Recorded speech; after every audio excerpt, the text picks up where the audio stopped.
Every single battle is going to have these things in it. You're going to have to either skill up or experience so much pain every time and run away from it. So I just think we're so stuck using the same tools that we grew up with. We're stuck using, I'm using the same tools with my wife as when we were dating, and now we're 20 years married. It just doesn't work. The game's changed. You've got a ton of responsibility. You've got all this history. And if you're not growing with your marriage and learning, it's too painful.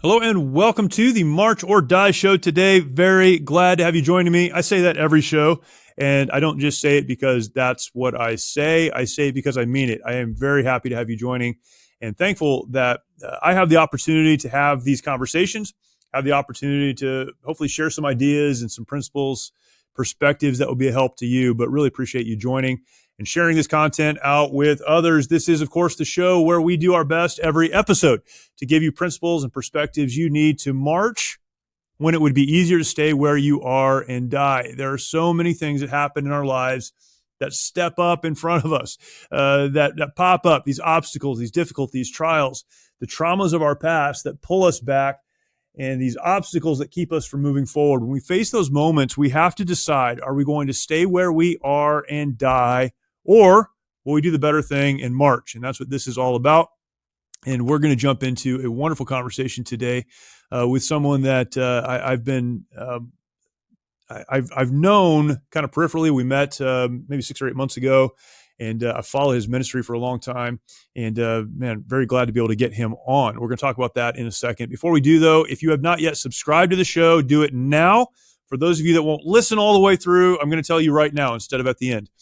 Go ahead and subscribe and then share this content out with others. A lot of helpful information, very, very helpful conversation that we will have today. My guest today is Jay Vallotton. If you're not familiar with Jay, you really need to make yourself aware of what he does. You need to learn about him and his ministry. He is currently the Pastoral Care Overseer. He's on the pastoral ministry of Bethel Church in Redding, a large church, of course, and pretty diverse in its reach and the things that they do. And he focuses primarily on discipleship and counseling and those other ministries that are part of the church there. And prolific writer, has written a number of books. He has such an interesting story, which you're going to hear. That's what a lot of this testimony is about. And how God has used his story to help other people. He and his wife work with marriages with couples. He does a lot of work through BraveCo, the ministry that he started for men. So much experience speaking to broken, hurting people and helping to equip them to move forward. And much of that is drawn from his own history, his own experience, and his own testimony, which you'll hear. When I asked Jay to come on, I wanted to introduce him to you if you don't know him and don't know his ministry. I wanted him to share his story because it's fascinating, it's incredible, and you see the hand of God in his life to get him to where he is today, he and his family. But he has a unique perspective on, as an adult that has struggled through a lot of adult kind of things, then allowing God to use his life and serving God, pursuing God, and seeing God not only bring healing and restoration, but usefulness and purposefulness and giving hope to others. And man, this is the conversation I wanted to have. And I know it's going to be a help to you. Man, there's so much here. And this is one of those episodes that even as I was going through it, I thought, man, we need to we need to have another episode. We need to do this again. And certainly we will. There's a lot more here. But I know this will be a help to you. This will be an encouragement to you. Listen all the way through. The first part of this is Jay just giving his story. And it's transparent, it's open, it's raw. He tells his story and some of the struggles he had growing up and into his early adult years. And then the second kind of part of the conversation is practical. How do we move forward? How do we go from where we are, even with brokenness and hurt in our past? How do we continue to grow so that God can use us? So a great conversation, and I know that it will be a help to you. So without further ado, my conversation with Jay Vallotton. Jay, thank you for joining me. Really appreciate it. Yeah, Jeremy, thanks so much for having me on, man. It's an honor. Well, it's been a long time coming. You had me on your podcast a while ago, and we connected kind of through social media. But I've been watching you for a long time and really appreciate your work and what you do, your testimony, and just the clarity with which you communicate. So super stoked to have you on, and excited about what's going to happen here. So we'll jump in. A lot of people may not be familiar with you, and I hope they are after this. But for those that aren't, talk about your journey. You are on the staff of a large, well-known church, pastor's kid, hunter, right? You've got a big life, and you've done a lot of things, and then you started an organization directed at, a ministry directed at helping men. So kind of give us your story, your background, and kind of how we got to where we are. Yeah, thanks, man. It's a good question. So I've been on staff at Bethel Church in Redding, California for next year will be 20 years. Wow. And I was really young. I was 25 when I came on staff. And I honestly feel like I've lived 3 lives. It's kind of, I don't know, probably a lot of people feel like that, but I really do. I grew up in a really good Christian home. And a little town called Weaverville. It's up in the mountains of Northern California. When people think about California, they mostly think about LA or Southern California. Right.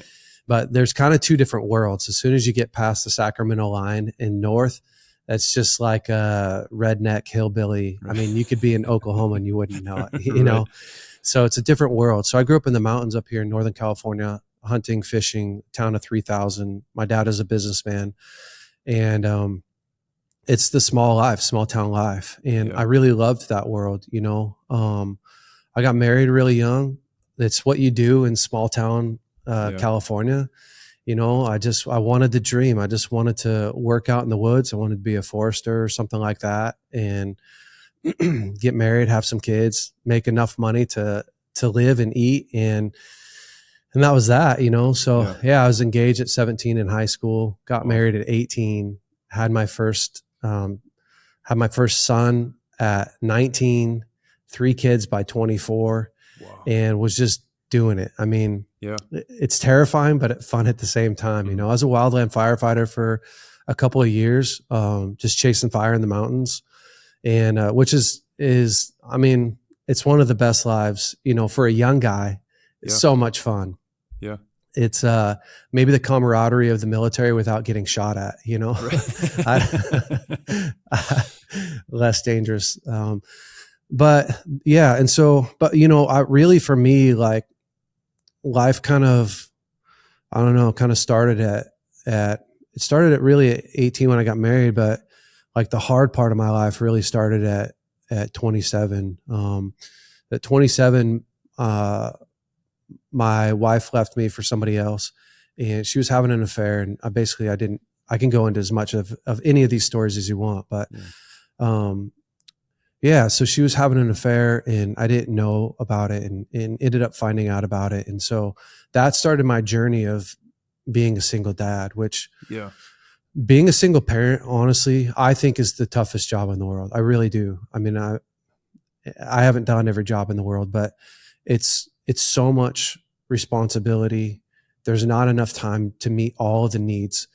You can't possibly meet all the needs that your family has and the kids have. And I just go into this a little bit more because there are so many people out there. There's so many single moms out there, and there's so many single dads out there, more moms than dads. But we just don't understand the emotional load that people are carrying around trying to take care of the family, and then the toll on the kids, that it takes is just so significant. So I did that for 5 years and got remarried in 2011. So right around 4.5 years, I was a single dad, and getting remarried was awesome, but it comes with its own challenges, of course, because you're blending a family, right? So you go from having this normal, to the complication of, okay, how do I introduce my wife into this ecosystem, this culture that we have built up, and helping the kids work through all those things, plus, co-parenting. So my kids were going back and forth, and then in 2009, I ended up going through a nervous breakdown, which again, we can go into as much of this as you want. I'm just trying to take people through my timeline. But yeah, in 2009, I got really burned out. So I was doing too much. I'd gone through a divorce, raising kids, like I said, doing the single parent thing, working out 6 days a week, and then just running ministry and life and writing books and I just overdid it. I emotionally crashed, and it was really crazy because I'd seen my sister go through a nervous breakdown, and who's older than me, and I didn't want to take medication, so I tried really hard for a year to work through this debilitating, constant anxiety, day in, day out, to the point where, I mean, honestly, like I lost the use of both my hands for the most part. Like if I wanted to drink water, I'd have to hold this cup with two hands. I couldn't make peanut butter and jelly sandwiches for my kids. I mean, it literally just whittled me down to like this shell of myself, trying to fight this anxiety. And pretty soon I thought I had cancer, rheumatoid arthritis. I thought I had MS. I was going to get brain scans and all that. Like they literally were like, it's anxiety. Like you have just tons and tons of anxiety that I didn't know how to offload. And what I didn't know back then that I now know is that I struggled with OCD. And if I look all the way back into my childhood, I could see that I've struggled with OCD since I was very, very young.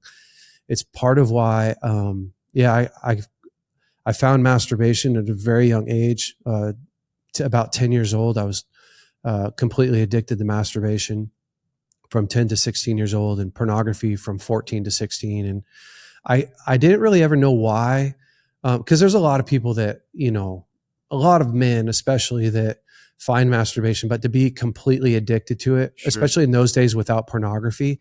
And before I hit puberty, was just a really interesting thing. But when I look back, I could see like that I carried a lot of fear growing up as a kid, a lot of fear of really random things, that something was wrong with me, fear of death a lot.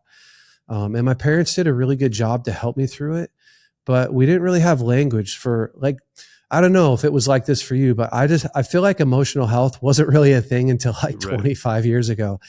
Everything was just like a spiritual battle or, so my parents did the best they could. My dad, really taught me how to fight a spiritual battle. And the challenge is it wasn't just a spiritual battle. So that was a challenge. So I had really good tools to fight a spiritual battle of, we haven't been given a spirit of fear, but of power, love, and a sound mind, and doing all the things that I knew to do to like overcome fear. But I didn't actually know the practical things to really address the OCD that I was struggling with. So in 2009, when I started to overdo it emotionally, it was just like, it was the perfect storm. And so to make a long story short, I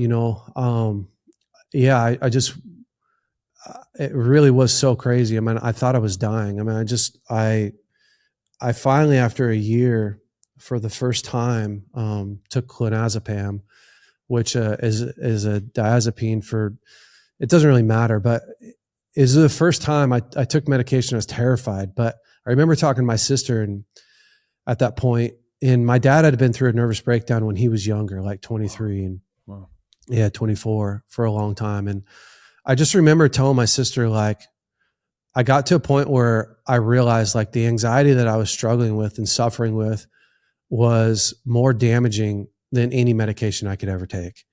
Like I couldn't make a fist. I couldn't walk 2 miles. My joints were all inflamed from the constant anxiety. I mean, it was just a mess.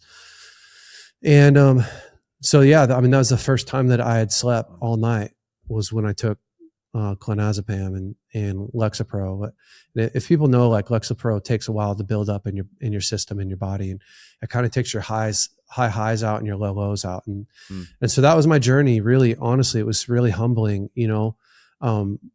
Of course, being a pastor, losing your marriage is really humbling. It doesn't really help your ministry.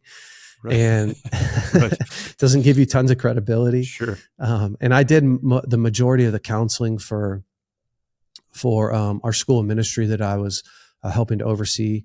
And so anyways, yeah, it really took me about a year and a half to get out of my nervous, like to get back, like my hands and being able to walk long distances and sleep at night. Wow. And it honestly took me about 5 years to work through the trauma that all of it caused. And because it was just, again, like I felt like I was in a war. Every day was a battle. I'd wake up every day in this war. And even to the point where, like, I don't know, I'd have 2 and 3 wet dreams a night because my body was so riddled with anxiety. It was just trying to find a way to get a release. And then, just the spiritual attacks were so crazy too. Like, I don't know what people believe, but like I remember one night I woke up in the middle of the night and there's literally a demon standing in front of me. Like I could see it with my eyes, not my imagination. And it freaked me out so bad. Like I tried to kick it. That was my first reaction. And I broke my toenail on my dresser, like 4 a.m. Yeah. But that was the world I was living with and living in. So yeah, it took about 5 years, and really I didn't get totally free until I started to understand how I was working in because it moved from the physical, it had so moved to the emotional and to the spiritual that I had to untangle all of that to actually get back my life. But that was a massive journey because I went through that nervous breakdown when I just started to date my now wife. And then we blended a family in the middle of that. And so, it's just been a lot. My wife and I went through 5 years of, actually 7 years of infertility. I had a vasectomy reversal in 2011 when I got remarried, and which I don't recommend, by the way. Just be really sure that you want to get a vasectomy or whatever. But yeah, it's a month in bed. It's crazy. Wow. But yeah, and then so we went through 5 years of infertility, and so my life's it's been a lot. We finally did IVF in 2020. So right before COVID hit, I basically told my wife, because I have older kids. So my oldest is 25 and married. And then I have a 22-year-old and then a 20-year-old. And so back then, my kids were all almost out of the house. And I finally told her, like, we either have kids like this year right. or I don't want to have kids, because right. we're going to be done soon. So right. we went the IVF route, which was awesome. I had my daughter and then my son. So I have a 4-year-old and a 2-year-old now as wow. well. Yeah. Wow. And my son, I had told my wife, like, hey, after having my daughter, we're done. I'm good. We got our daughter. You're great. And then of course, after trying for 7 years, we were just having recreational sex, and she got pregnant. And so he's awesome, man. He's great. So anyways, that's kind of that's a snapshot of my life and where I'm at. Like I said, I've been on staff for 20 years at Bethel. My main role at Bethel, I oversee the men's ministry, and I oversee all of our counseling departments. So we have a transformation center, a counseling center. There's about 40 or 50 counselors, clinicians, therapists, coaches that I oversee there. So, but BraveCo, sorry to talk so long. I guess. No, it's good. It's okay, good. Yeah. Just giving you a big snapshot. But BraveCo, I've got lots of questions. So the longer you talk, the more I have. Okay, cool. Yeah. So BraveCo started,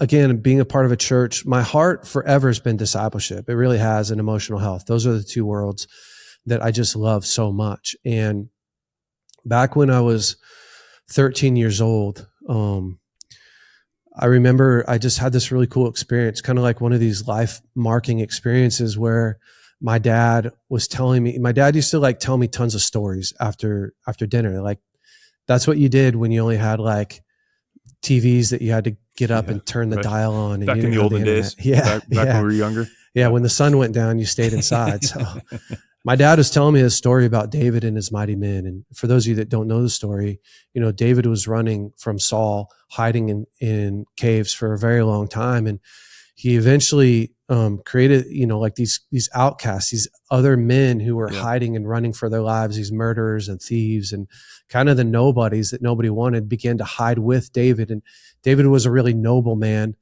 and he was running for his life because a crazy guy was chasing him, wanting to kill him. And so, and these guys basically hung out with David for a really long time, and 34 of them were transformed. Like, these guys were transformed into who God created them to be. Like, their lives were completely transformed, turned around.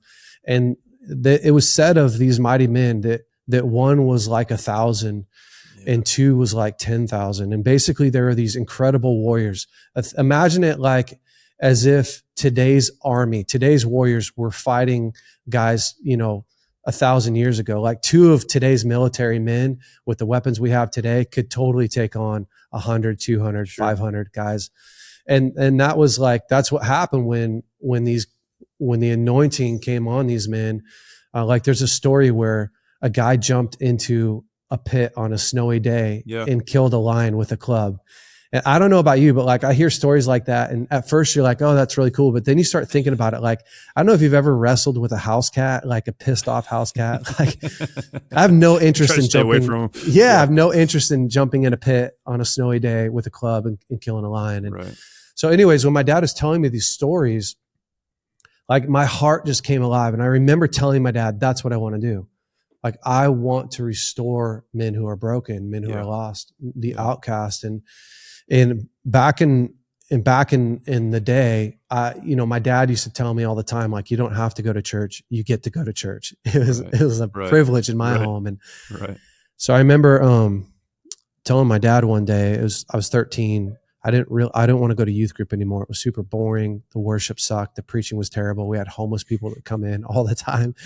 And for real, it's like this homeless guy, and he talked to himself in the back, and it's just creepy, We called him Bob.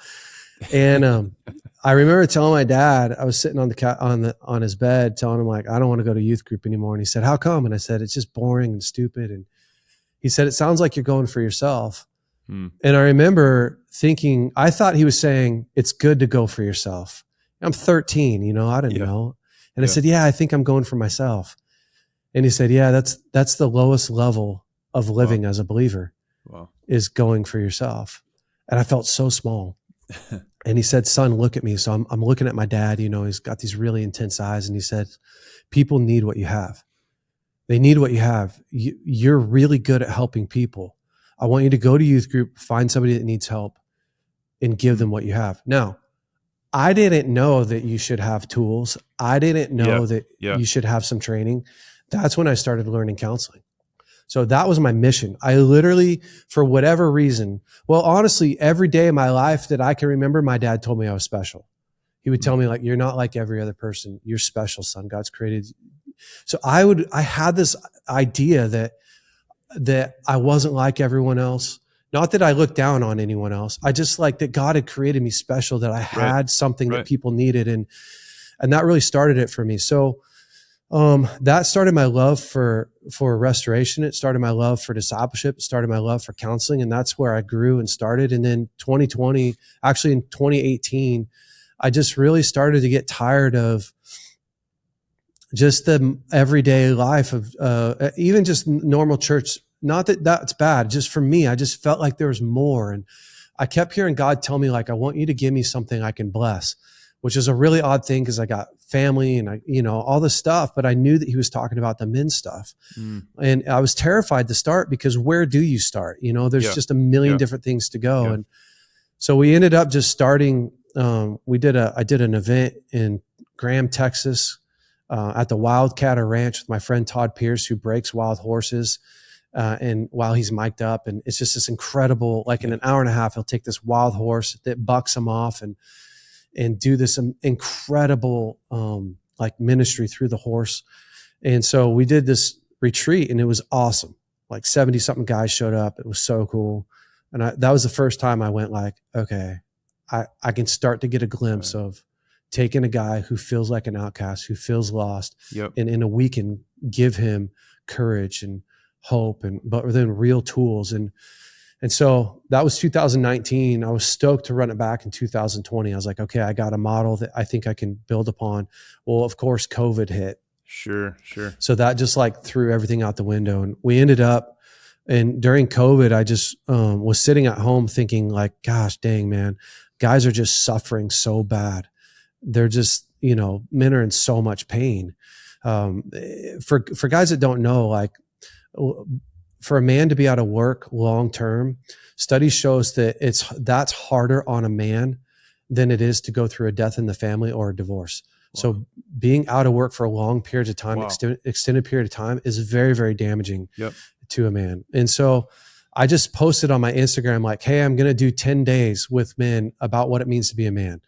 And I didn't have any curriculum. I just put myself on the spot and had like 100 guys sign up for it. Anyways, it was awesome. And I was like, wow, that was really cool. So I ran it back again, had like 250 guys sign up. And then that's where BraveCo was born. I had a friend that was like, dude, I think I could put some structure behind this, because I'm not really a structure guy. Yeah.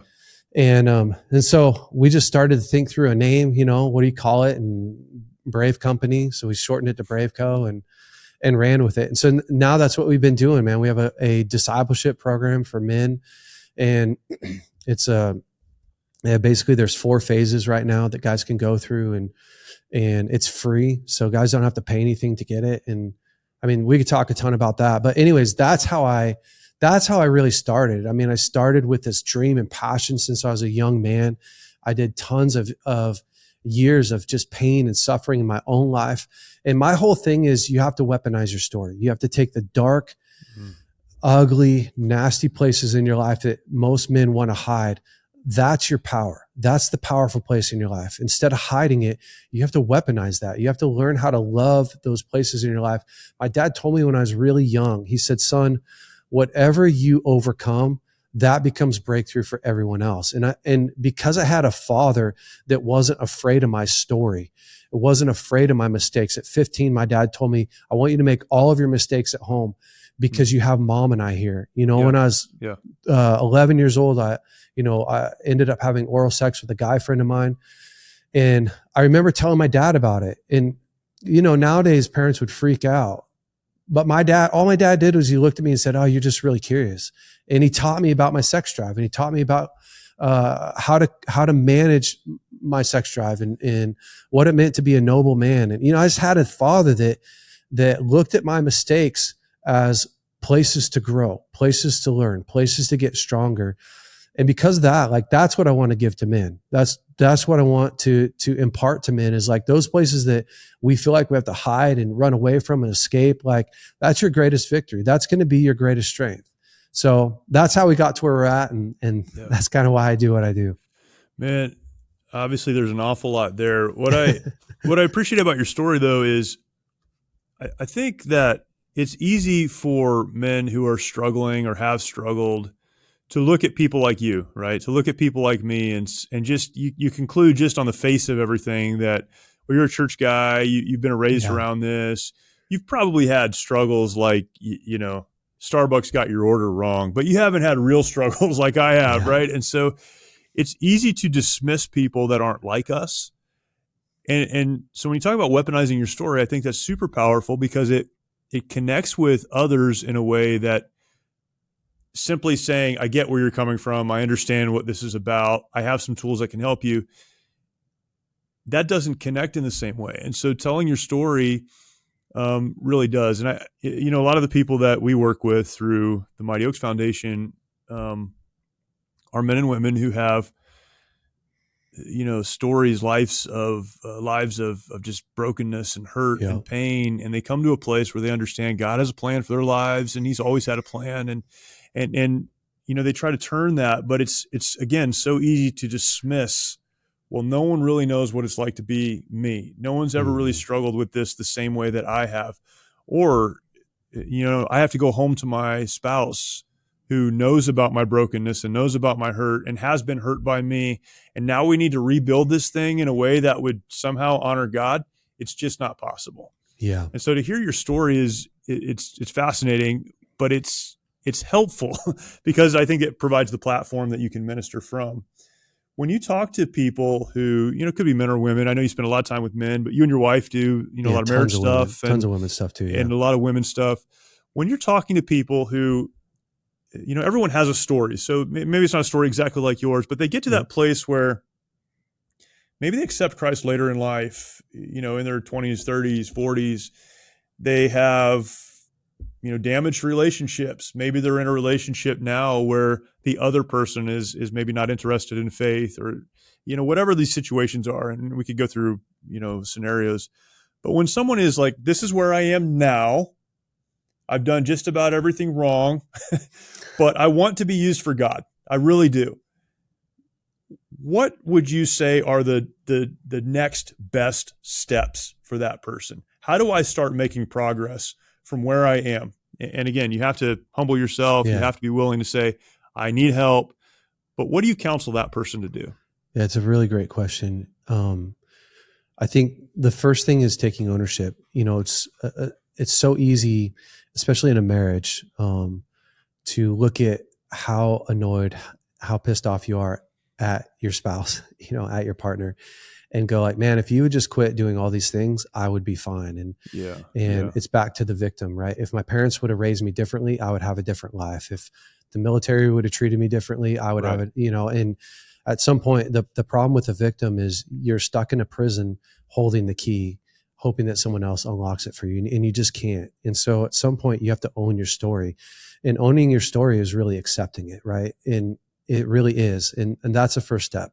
Once you've done that, the problem with, I've been in the church my whole life, so I'm just going to harp on it a little bit. The problem with church is that we teach a ton of theory and a ton of revelation. Now, I really think theory is important, because without, theory should lead us to the place where we get to the practical. But oftentimes we get really wowed by theory and never move it to the practical. So for instance, the average person that comes into my office or that I'm talking to, if I'm preaching to a group of men and I say, what did you do with your pain? What do you do with your pain? 99 out of 100 church people, men and women, are going to say, I give it to God. Well, what the hell does that mean? Yeah. And they're going to say well, I nail it to the cross. And I'm going to say, okay, great. That's awesome. I love that. What does that look like? What does it look like? Yeah. How? And the truth is, I don't hate that answer. It just still doesn't mean anything.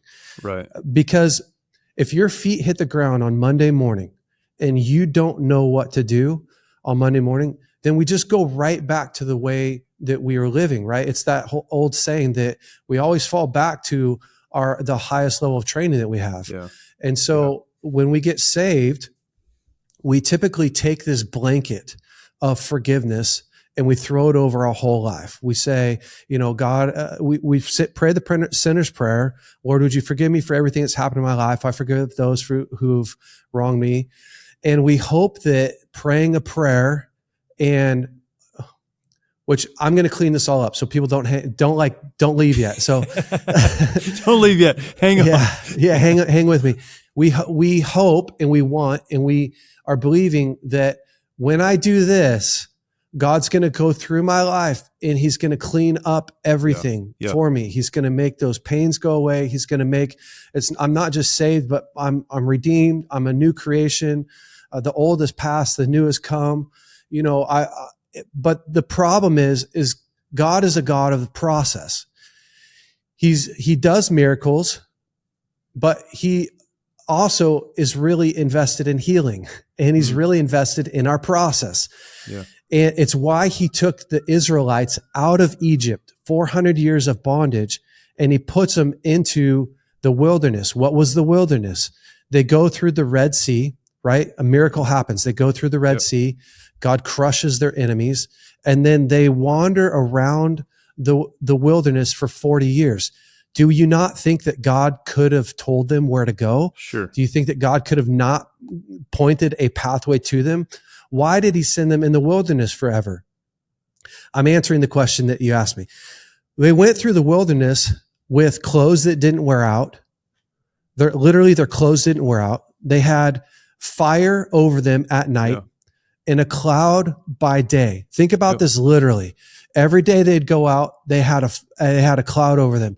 At night, they had fire over them. In the morning, they had brand new food every morning, angel food, which was manna, and they had quail with them every single day. And yet they wandered around and around and around. What was God trying to do with him? Was he cruel? Was he trying to confuse him? No. He was trying to get Egypt, the bondage, 400 years of bondage out of the Israelites. He was trying to get the trauma out of them. That's actually what he was trying to do. He's trying to heal them from trauma. I will take care of you. I will meet your need. I will be your God. I will provide for you. You are, even if your enemies chase you, I will crush them. I will give you fire at night. You can count on me. I'm a good father.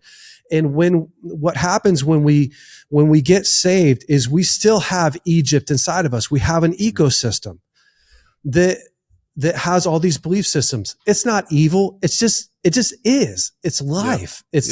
It's literally our neural pathways that are carved into our brains. It's our bad habits. What does God want to do?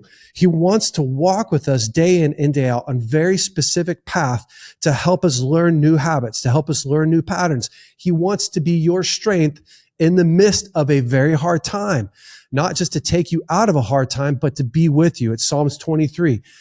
God restores a man who has a broken soul, right? He gives him a fair fight. He doesn't lead him back into a valley of peace, a valley of comfort. No, he goes back into the valley of the shadow of death, to the place that broke him down before, but this time he has God. That's what God's trying to do with people. Okay, how do we get there? Very practical steps.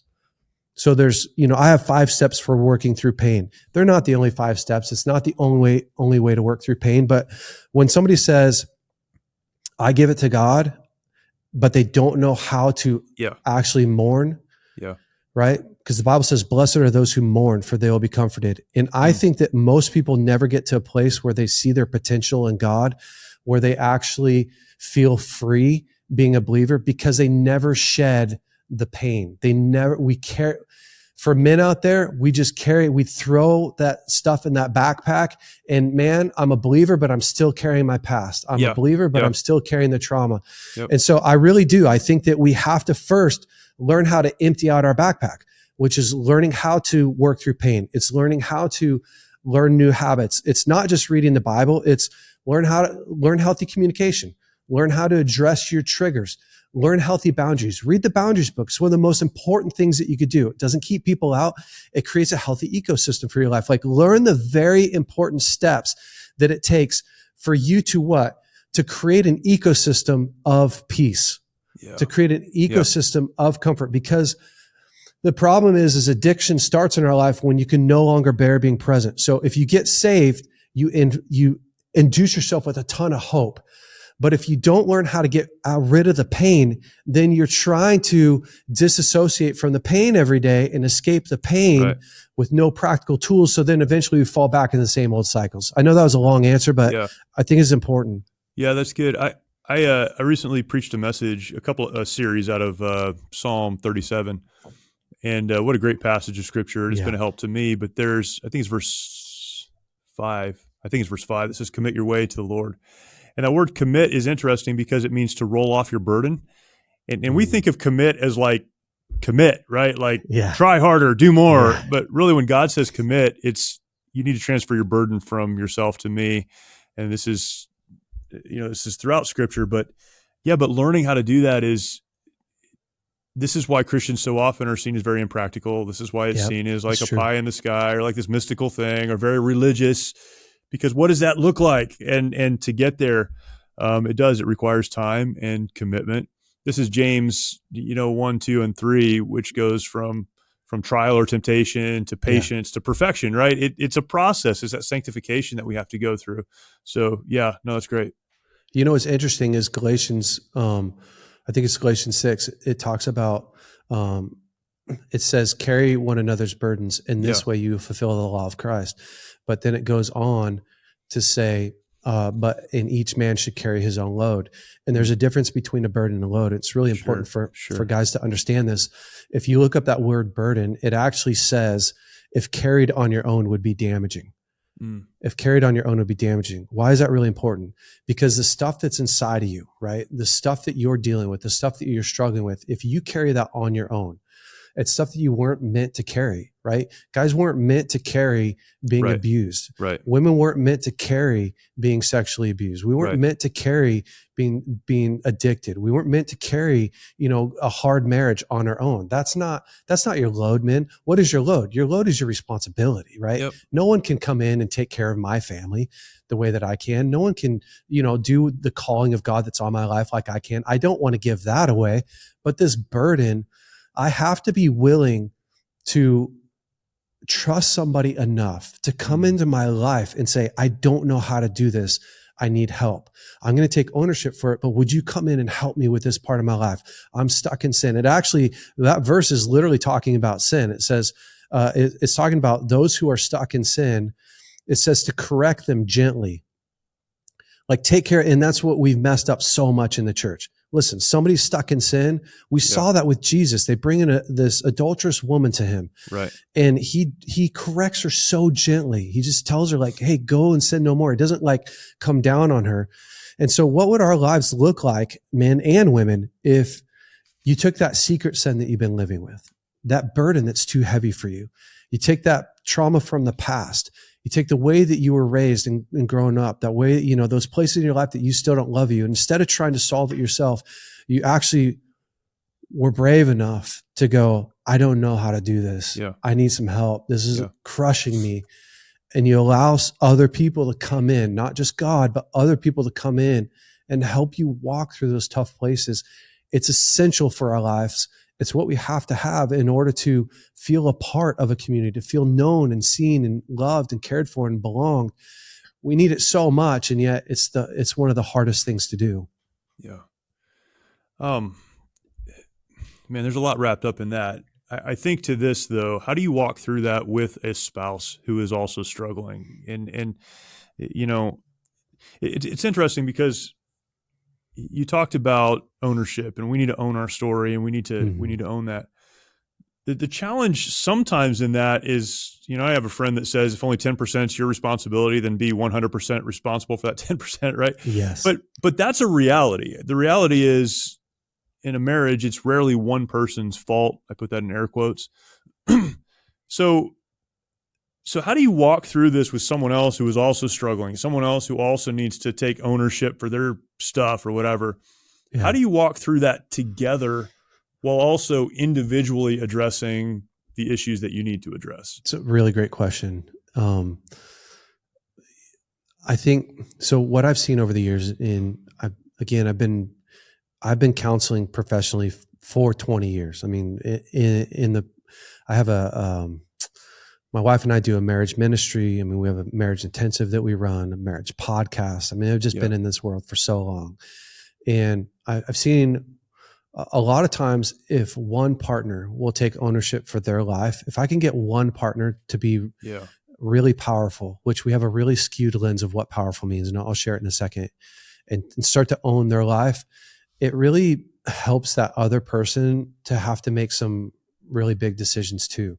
Let's say that we're friends, Jeremy, and we've been friends for a long time. But the way that we've been talking to each other just is really painful. And, and like maybe we shared pornography back and forth just as friends for a long time. And all of a sudden I go, hey bro, this isn't what I want to do anymore. I don't feel cared for. I don't feel loved. I'm struggling with this in my life. This isn't what I want to do. I want to be friends, but I don't want to live like this. Eventually, you're going to have to make a decision, aren't you? You're going to have to either find different friends, leave my life, or level up. And I've seen that a lot because what happens in a marriage is if it's rarely 10%, it's usually 20%. It's like there's a catalyst. It takes a catalyst, somebody's the catalyst and then the other person doesn't stop or whatever. You have these cycles that you go in and so I think if one person learns, for instance, how to do conflict resolution, well, then you're also learning how to do boundaries. And if you learn how to do boundaries and you learn how to do conflict resolution, then those are two really important keys that it takes to create a healthy marriage. And if I can get one person to do it on one side, it's like a hostage negotiator. You don't see one guy's screaming at the other dude, but the other guy's never screaming back. He's going, right. Hey, you sound really frustrated. You sound upset. I actually want to get to the bottom of what you need. Can we do it this way? Yeah. Think about it like that. And so what does that take to get there? It takes, this is where I like to tell people, like, if you've tried for a long time to fix anything in your life and you've been unable to do it, get a really good guide. Get a guide. What's a guide? It could be a book, could be a really good book. You could find everything on YouTube now. Sure. To me, some of the best guides are the ones that you pay for, because they're there. They learn you. They know you. Yeah. They're tailoring it to you. It could be a counselor, a coach, or a marriage course or whatever. But that's where I think you get the most traction, because like when I see somebody, a couple, I'm going to diagnose where they're at and why they're there. You're not diagnosing why you're at and why you're there. You're not telling your wife what she's doing and why she's doing it. Right. I'm doing that. And I can do that through a marriage assessment, or I could just do it through my own assessment, and then start to go, hey guys, here's the main areas in your life that you're really struggling. It's not that you have conflict. It's how you behave in conflict. So let's change how you behave in conflict. And let me give you a conflict resolution cheat sheet. But let's also address these triggers in your life. Now I'm really tailoring it to you. I'm looking at, why does Jeremy hear this from his wife? Why is he hearing you're not good enough, you could do more? That could be coming from her, or it could be coming from his past. Right. So to me, it's like there's 90 different ways to do this. The Gottman Institute is one of the foremost experts on marriage. They've studied it since the 60s. They had a marriage lab where they brought people in the 80s and 90s and literally put probes on them and studied them and watched them fight. And there's a bunch of tools there. They have a book called The 7 Principles for Making Marriage Work. And I mean, you could change your whole marriage just by eliminating the like 4 things in marriage that basically predict divorce, which is stonewalling. It's, my wife is talking to me and I'm just shutting her out. I'm not emotionally engaging. It's contempt. It's, rolling my eyes at her. It's making fun of, just by eliminating a few small things, you could change the whole thing. But people have to be willing. You have to be willing to do the work, because think back to it. Like, however you grew up in stress, that's where you revert back to. That's just, so if you grew up in a hostile environment and you self-protected at home, that's where you're going to run back to, unless you really train yourself. And when we get into these cyclical arguments, it feels like we're in war. I don't know about you, but like my adrenaline's up. I feel attacked. I'm scared.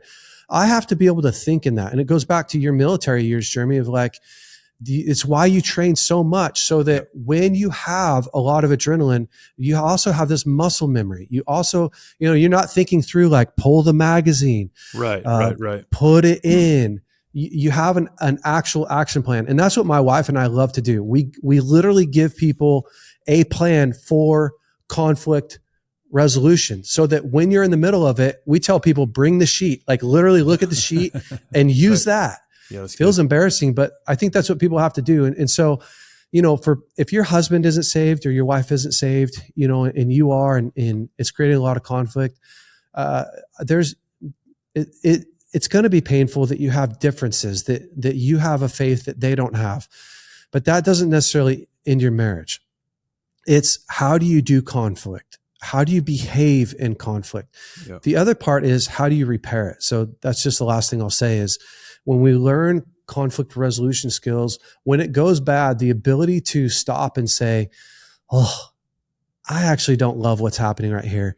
Being able to do a repair attempt is really, really important to getting your marriage back on track, but getting the conversation back on track, because it's like, I can ride this burning car all the way to the bottom, or I can push pause and step out of the car that's burning and go, hold on, I don't like what's happening right here. So, learning how to turn towards one another, learning how to affirm one another, learning how to practically meet each other where we're at and having some real practical skills.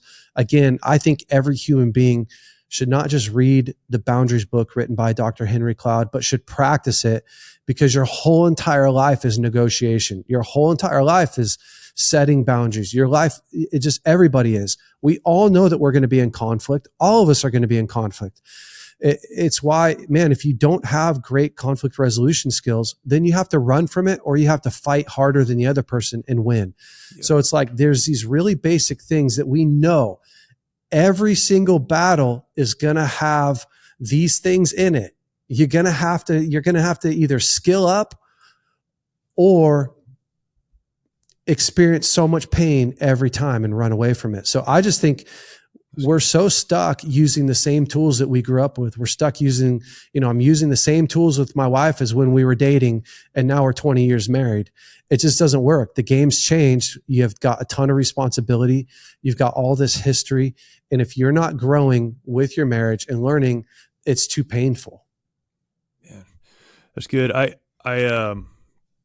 think a lot of people who find themselves in that spot are people who have never really worked on their marriage, right? And so, yeah, you go from never doing anything to saying, we're going to invest in this. Well, there's going to be friction, it's going to be difficulty, adjustment, but yeah, they will start to get better because you're putting those pieces in place. And I think when you come to the point in your life where you realize, God created marriage, God has a plan for me and for my wife and for our family, then it really is saying, all right, that's been settled. I know there is hope.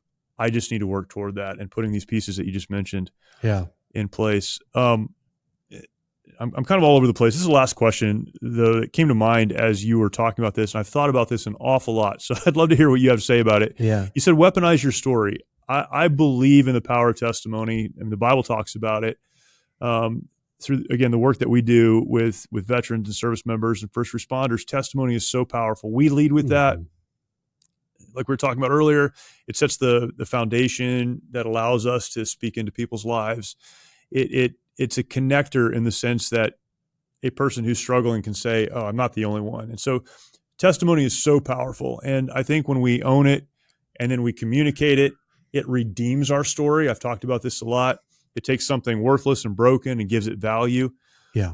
The challenge on the other side, and this is where the question is, the challenge on the other side is, if we're not careful, we can weaponize our story to the point that it now becomes our identity and we never move beyond it. So it was holding us back because we were broken and hurt and all of those things. Well, now we're using it to help other people, but we never really move beyond it. Now my whole life exists. Everything I do, my ministry, my conversations, my everything is because of this story that I have back there. I don't know if that makes sense, but I see people get caught in this, like, well, you've turned it around for good, but you still need to move forward yourself. And if there's nothing other than what happened back here, then maybe you're helping some people, but you personally have not made any forward progress. Does that make sense? And how do you see that? Well, your story is still happening. It's still continuing. And maybe I could say, yeah, I think a lot of people look at vulnerability, for instance, and they think that it's about the worst, darkest, deepest thing that they've ever done, right? So when people hear my story, they often write me or talk to me after I speak and go, I cannot believe how vulnerable you're being. Yeah. You got on stage and shared that you had oral sex with a guy friend of yours. And I mean, all my sexual experiences up until 16 were with guys, and they'll go like, I can't believe you share that in front of everybody. And I can't believe that you share that you took medication for all that time. And like, you're a pastor, and those things aren't vulnerable. Like all that stuff's in a book. I mean, all that I've shared that stuff for so many years. That it's a great story to make a point. It gives people hope who are stuck there, right? And hope's vitally important to our day in and day out lives. But that's not actually vulnerable for me. What's vulnerable is if I started sharing with you what's happening today. Right. I mean, how I felt this morning trying to help my daughter through her sensory issues at 4 years old. She's got some really challenging sensory issues, putting on clothes. So tough for her. Yeah. how I felt as a parent, trying to help her through screaming, through wanting to pull her clothes off, knowing that she's got to go to school, is so much more vulnerable to talk about than what happened to me 35 years ago. Sure. And so to me, that story is more relevant about helping people than necessarily just that. So what I'm saying is, like, guys, our story is ever evolving, is ever growing. We're not just this one thing. So I think in order to grow as a person, we have to grow in courage and grow in compassion and grow in authenticity and grow in vulnerability.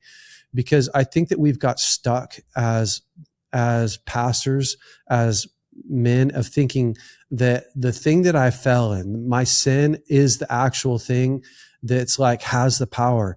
But the truth is that, like, there's 4 steps to connection, and whatever everybody really needs is connection. That is the greatest commodity. That's what all these men and women, that's why they're coming, to your program, is they want connection. They want help, but really what we want connection.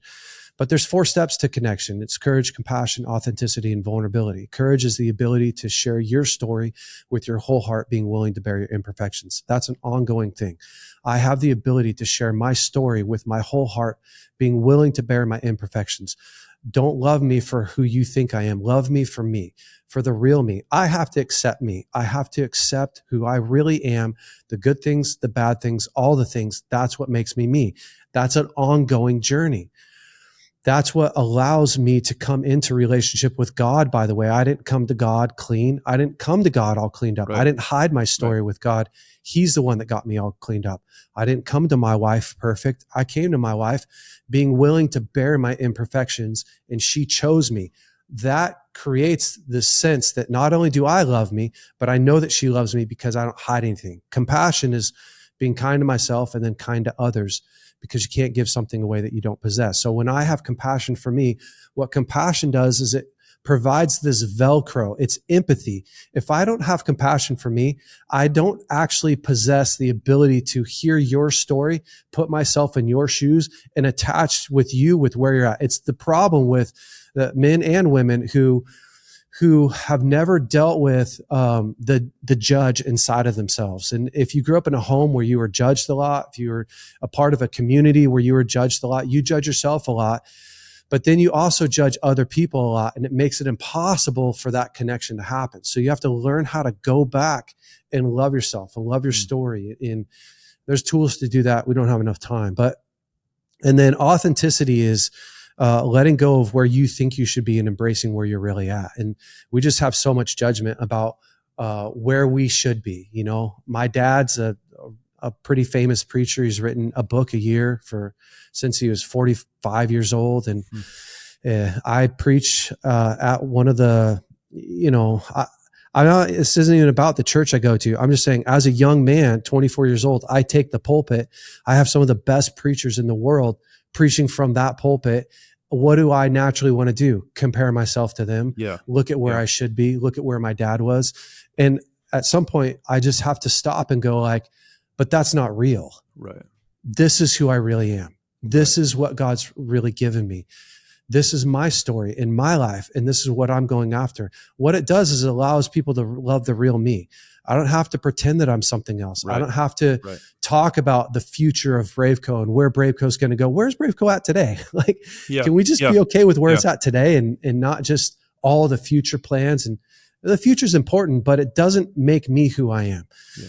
And then the last one is vulnerability. Vulnerability is the birthplace of love and belonging, in compassion and creativity. And why I love vulnerability is transparency says you can see me, but you can't touch me. Vulnerability says you have permission to wound me, to hurt me, to change my mind. So the reason why I went into that is we wrap our work around who we are. We say, I am this thing that I do. I am this thing that I produce. I am this thing that I accomplish. And it's the place where I feel the most powerful. It's the place where I feel the most known. It's the place where I feel the most seen. That's why people stay in it.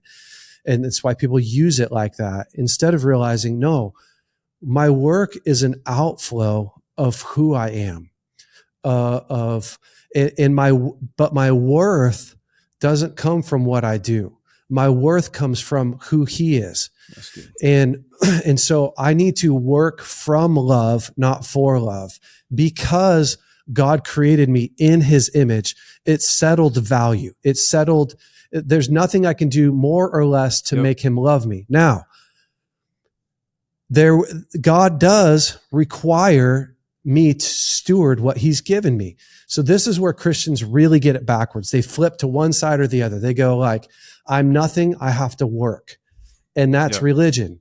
Or they go, I don't have to do anything. I was created in God's image and I'm perfect. And that's irresponsibility and laziness. Yep. What we were created, it says that we are God's workmanship created for good works. Okay, what's that tell you? You are a work man. You're a working man. And when you look at the parables of the talents and the minas, you can start to see that what you do with the little decides whether what was given to you gets taken and given to someone else, or whether you get more responsibility in this life. So I just want to challenge the guy that says, this is my testimony that I've overcome. Okay, great. But he's calling you to build upon that, right? Like the guy who stewarded his 5 talents, what did he get? Well, he got put over 10 cities. God went, you dealt with money really good. I'm going to put you in a position of power over cities. God's conversion rate is really wild. And so again, I just think like when we wrap our identity around who we are, what we produce, we're really ripping ourselves off from allowing God to give us more, expand our tent pegs but also the pressure of having to keep performing. The truth is, man, your wife is aging, you're aging. She doesn't look the same as when you got married. I married my wife at 24 when she was 24. She doesn't look the same. We're aging. We're growing. I'm not as fast as I used to be. I'm wiser than I was. And there will come a point when I'm not as productive. I can't climb the same mountain. I can't do the same thing. But that's a blessing. It's a blessing because my responsibility grows and changes. My role changes as a man. My wife's role changes as a woman. I'm not just attracted to her for how she looks. Yes, that's great, but we build that bond. Everything in our life evolves. So our story is ever evolving, and we have to evolve with that because we need to expand what God's doing in our life and through our life. And so, embracing your story is a powerful thing. It's not a one-time thing. It's an ever-evolving thing. That's good. Yeah, that's good. And you don't want to limit, even in your story, the work of God to a moment in time back there, right? God is still working and it's still unfolding. Yeah, and that's the most powerful thing. Honestly, when someone tells me about what's current in their life and the places where they're getting breakthrough right now, it's almost a bigger testimony than the I got out of prison, I overcame this. And I like that testimony. But that only stays relevant for a little bit. It only stays relevant for a few people. Yeah. Like people want real everyday life. I need somebody real that I can connect with. I had a conversation with my pastor this last week. We were just sitting and talking, and we were talking about a retired pastor. I don't know if you ever retire as a pastor, right? This guy still preaches and teaches, but he's not the pastor of a church anymore. And it was someone that we both know, and a conversation where he said, like recently, this guy's in his early 80s. Recently, God is showing me so much in my life. I'm learning so much right now, and there's so much growth happening in my life. And my pastor and I are the same age, and we're just like, God, man, if we could be that guy, right? When we're that age, and still saying God is learning or teaching me, I'm learning from Him, I'm growing. That story is ever evolving. That's fantastic. So much courage and humility in that. Jay, we could talk probably for another 2 or 3 hours. So we'll stop right now. Maybe we'll pick it up again. Where can people learn more about not only BraveCo, but the other work that you guys do? I know you and your wife do a lot of work together as well for couples and families. Yeah. So guys can go to braveco.org. If you're looking for a place to actually grow, get strong, run with other guys, and go. We have a discipleship program. The first 12 weeks is called our Foundations of Masculinity. What's it mean to be a man? How to work through pain. So you get those 5 steps of working through pain, how to work through forgiveness, how to set healthy boundaries. But you can also go through it with other men. Again, it's free. If you want to sign up for that, we've had thousands of guys go through it, even churches. So I have a lot of pastors. There's 380,000 Christian churches in America. Less than 10% have a men's ministry. Wow. And only 8% of those say that they're doing a great job at it. So we created resources for a church pastor to take our discipleship tools and disciple your men. So we just believe that fatherlessness is the biggest issue in the world that we're facing today. All the systemic issues are coming out of that we want to change, from homelessness to incarceration to abortion, all that. So if you heal a father, we can heal a family and heal a nation. Yeah. So go to BraveCo if you're looking for that kind of stuff. My wife and I have a podcast called Dates, Mates, and Babies with the Vallottons. It's just on anywhere you get a podcast, you can do that. And we have actually, if you're married and you want to take our marriage assessment, so this week our marriage assessment is going to get released. So they can go to jasonandlaurenvallotton.org and actually take our marriage assessment, and it will really show you where you're at in your marriage, and we'll give you some tools to help grow and help build a healthier marriage. And then later on in October, we're going to do another marriage intensive. So if couples want that really focused help in like a real skill set to grow your marriage, again, jasonandlaurenvallotton.com and check that out. And you get all the info there. So awesome. Jay Vallotton, thank you so much, man. Love what you guys are doing, and thankful for your ministry, and look forward to sitting down and having this conversation again. Thanks for having me, man. I appreciate it. Really appreciate that conversation. And Jay mentioned this toward the end, but he's written about all these things. He's shared his story in his books, very prolific writer. Also through the ministry that he does with BraveCo to men, not only shares his story, but very practical steps for moving forward. He and his wife, as he mentioned, have a ministry to marriages and couples as well. So please check that out. Great resources available to you, and really appreciate Jay coming on and sharing with us today. If you have not yet taken time to go over to lifeaudio.com, go to lifeaudio.com. You'll find other great podcasts there. So much good content there. It's funny, I was thinking about this when I first started hosting March or Die on the Life Audio platform. And it hasn't been that long ago, a little over a year ago, I guess. But when we kind of connected and I started hosting this podcast there were a few shows, a few great podcasts and some great hosts and stories and content. But man, in the last year or so, it has exploded. So much great content. So please go and check that out. Lifeaudio.com. Married, single, looking for Bible study, general kind of Christian life topics. It's all there. Go ahead and check that out. Lifeaudio.com. And I do appreciate you listening and supporting. And I will remind you today, as I do every episode, when life around you seems to be falling apart, when the bombs are coming your direction and things are out of control, you only have two choices. You can stay where you are and die. You can make that decision if you want to, or you can do the better thing and march. And the question is always this: what are you going to do? Thank you. I'll talk to you next time.